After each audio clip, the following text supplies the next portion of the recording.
Olá, eu sou Márcia Medeiros e nesse vídeo especial para o canal Monólogos, playlist Idade Média, vou falar um pouco para vocês sobre as estruturas políticas do período medieval. Fiquem ligados!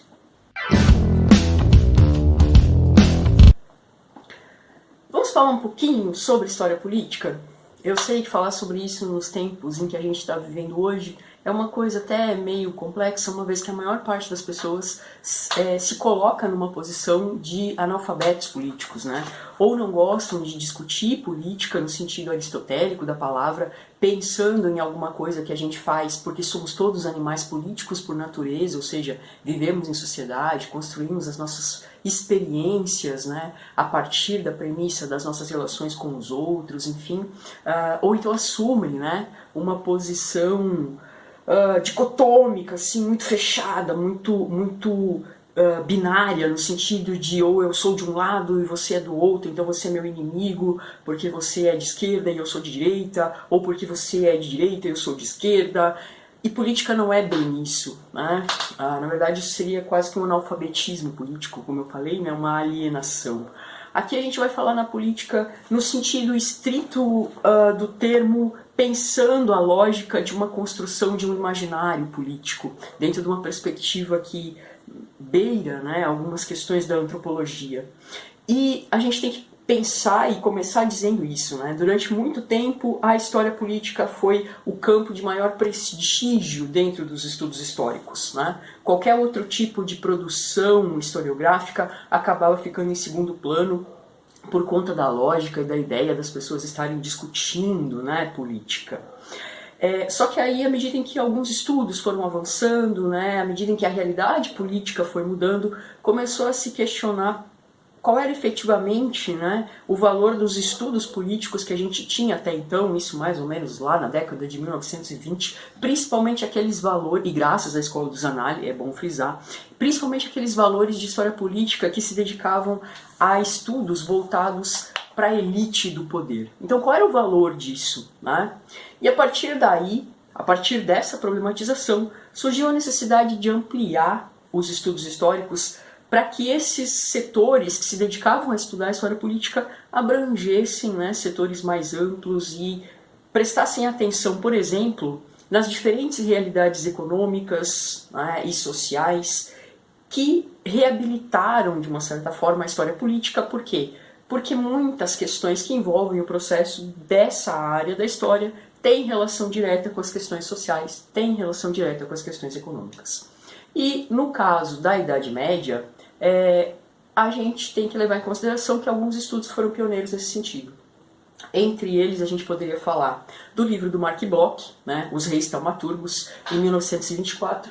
Deixa eu ver aqui na minha estante. Esse livro aqui, tá? Esse livro aqui, tá? Do Mark Bloch, Os Reis Taumaturgos, 1924. Lógico que essa edição aqui não é de 1924, mas esse livro foi considerado um ícone da nova história política, principalmente porque ele se detém aqui a estudar, né, o toque mágico dos reis, e como, né, essas figuras assumiam, né, um papel importante nos rituais solenes que antecediam as questões políticas, principalmente aqui falando sobre os reis franceses, né?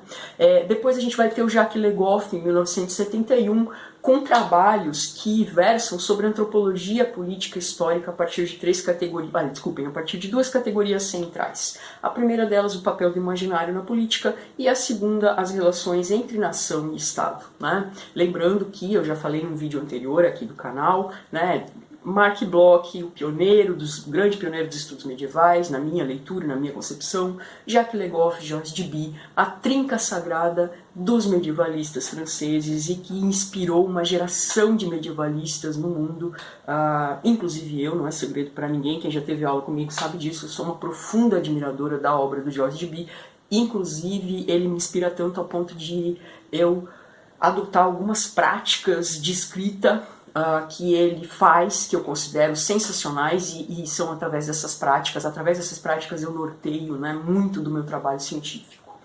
Mas voltando aqui, né, eu estava falando para vocês desses dois grandes historiadores, o Mark Bloch e o Jacques Le Goff, que inspiraram toda uma uma marca, né, ou criaram uma nova marca aí nos estudos da história política. E principalmente a partir dessas duas premissas, no caso específico de Jacques Legoff, né, a política que envolve o estudo do imaginário, né, o papel do imaginário na política, e as relações entre nação e Estado. E eu gostaria de, nesse vídeo, já feita essa parte introdutória, trazer para vocês um pouco essa lógica da política e do imaginário. O que significa isso e por que isso é uma questão importante quando a gente estuda a política na Idade Média. Tá? Então, vamos lá. Bom, pensaremos agora um conceito simples de política, né, se é que é possível fazer isso, né, contém ironia. Política é a forma básica de organização de qualquer grupo humano. Tá? Esse é o primeiro ponto. Política é a forma básica de organização de qualquer grupo humano.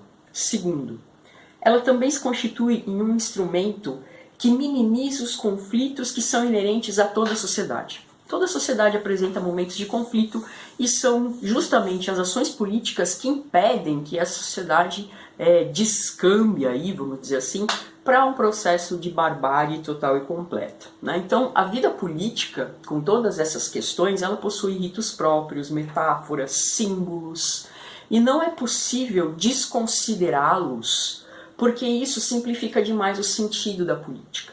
Né? A política é, sim, um rito social. Tá? No caso da Idade Média, se a gente deixasse de lado todos esses ritos, todas essas metáforas, todos esses símbolos, seria desprezar elementos que são fundamentais para a gente entender a coesão social, para a gente entender por que o universo do medievo, por que a política medieval se articula da maneira como ela se articula.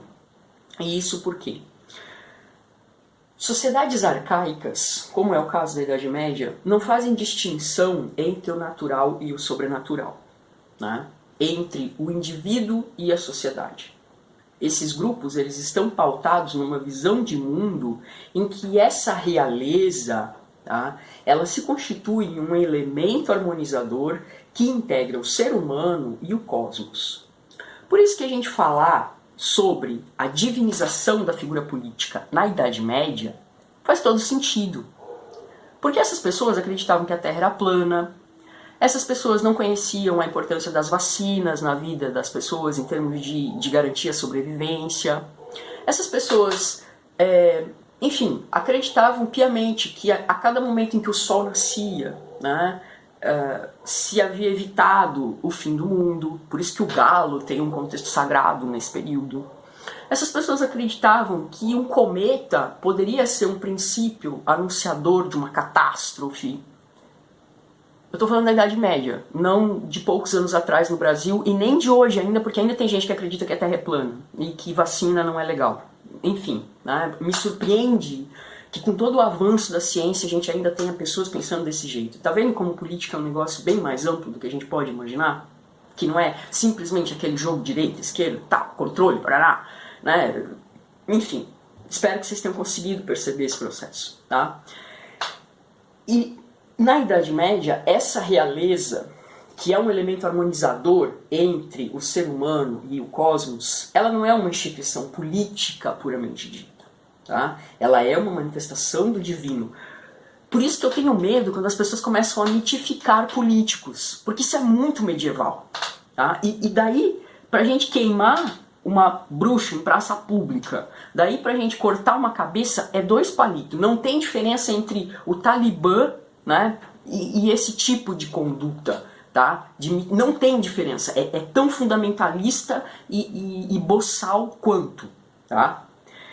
Porque isso é uma prática da Idade Média. Tá? A esfera do poder político e do divino, na Idade Média, não se separam, mas isso é lá na Idade Média. O monarca medieval, ele não funciona como um deus, ele não é um deus, ele não é um sacerdote, mas ele tem um caráter sagrado. Mas aí eu tô falando de um cara lá na Idade Média, no século 4, 5, 6, não no século 21.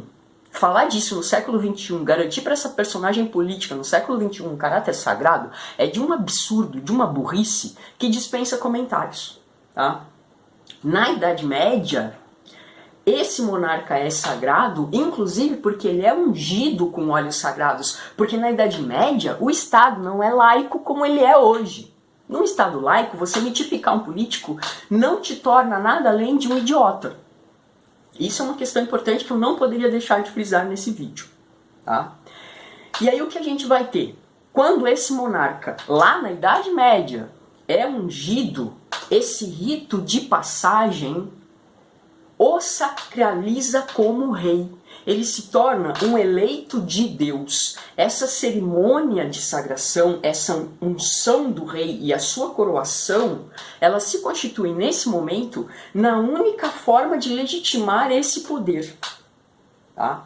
Outro exemplo desse processo está na figura dos chamados reis messiânicos. Tá? O que são os reis messiânicos? São monarcas que teriam desaparecido sem morrer e que retornariam quando seus povos precisassem deles. Exemplo, o Dom Sebastião em Portugal, o rei Arthur na Inglaterra. Tá? Essa crença nesses monarcas podia tanto legitimar um sucessor quanto contestar o governante do momento. Mas isso eu estou falando na Idade Média. Tá? Não no século XXI, quando a gente já tem inclusive sistema eleitoral, urna eletrônica, né? e tudo mais. E aí é que está o grande X da questão. Né? Na Idade Média, quando eles não tinham nada do que a gente tem hoje, né? em termos de descoberta, em termos de ciência, em termos de sabedoria, a gente poderia até dizer, nossa, que pessoas, né? assim, sem noção. Mas hoje a gente não tem nem como comentar, né, o que a falta de efetivamente estudar a história, de compreender filosofia, de entender sociologia, de entender as instituições nas quais nós estamos postos e que organizam a nossa vida, entre elas as questões que envolvem a relação entre política e o imaginário, e compreender a política como uma dimensão da qual todos nós fazemos parte, e muito séria, né, a falta de entendimento disso talvez tenha nos levado até aqui. Eu espero que você que está vendo esse vídeo compreenda um pouco melhor o sentido dessas relações. E para finalizar, eu vou falar um pouquinho mais sobre esses reis messiânicos. Né? O Hilário Franco Júnior, está aqui o livro que embasa, né, as questões que a gente analisa nesse canal, né, Idade Média e Nascimento do Ocidente. O Hilário Franco Júnior ele vai dizer o seguinte sobre isso. E aí ele dá uns exemplos de alguns reis que têm essa característica messiânica. Henrique II da Inglaterra, 1154-1189, por exemplo, procurou justificar sua pretensão sobre Gales, Irlanda e Escócia, associando sua dinastia de origem estrangeira, os Plantagenetas eram originários do condado de Anjou, na França, a Arthur, mítico rei dos bretões. Como se acreditava que um dia Arthur voltaria da ilha de Avalon para pessoalmente governar a Grã-Bretanha, quando, em 1554, Felipe II da Espanha casou-se com Maria Tudor, precisou solenemente jurar que renunciaria ao trono inglês se Arthur o reivindicasse. Outros monarcas também foram objeto desse fenômeno político-mental do retorno do rei. Rodrigo, Carlos Magno, Frederico Barba Ruiva, Frederico II e Dom Sebastião. Mas isso é na Idade Média. Agora, pensar nesse tipo de premissa e articular o sentido da política a partir dessas questões é, no mínimo, uma ignorância. Mitos não deveriam existir na política. A gente deveria estar falando, efetivamente, de pensar em planos de governo, de pensar em ideologias e, a partir daí, articular questões que melhorassem a vida da população. E como eu estou fazendo nesses vídeos, eu já mostrei um texto aqui, né, que é o caso do Reis Taumaturgos, eu vou voltar a falar desse livro de uma forma mais profunda. Hoje eu faço uma indicação de leitura para vocês de um romance de cavalaria, né? Já que eu estava falando do Rei Arthur, fica aqui a dica, né, um romance de suposta autoria do Robert Borum, intitulado O Merlin.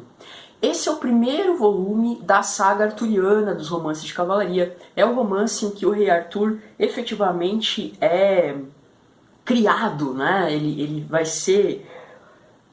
Esse romance vai retratar o nascimento do rei Arthur de uma certa maneira e vai mostrar como o Merlin, né, dentro de toda a saga arturiana, é, sem dúvida nenhuma, a peça-chave, a mola mestra que movimenta toda a questão da política na corte do rei Arthur. Tá?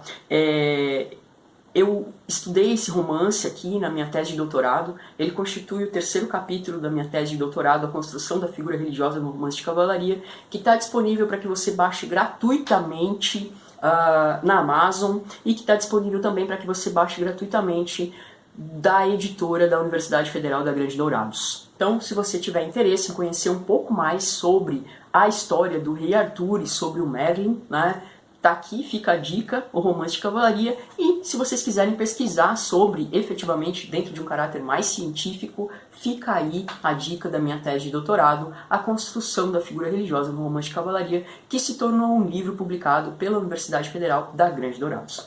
Eu espero que vocês tenham gostado desse vídeo e até uma próxima.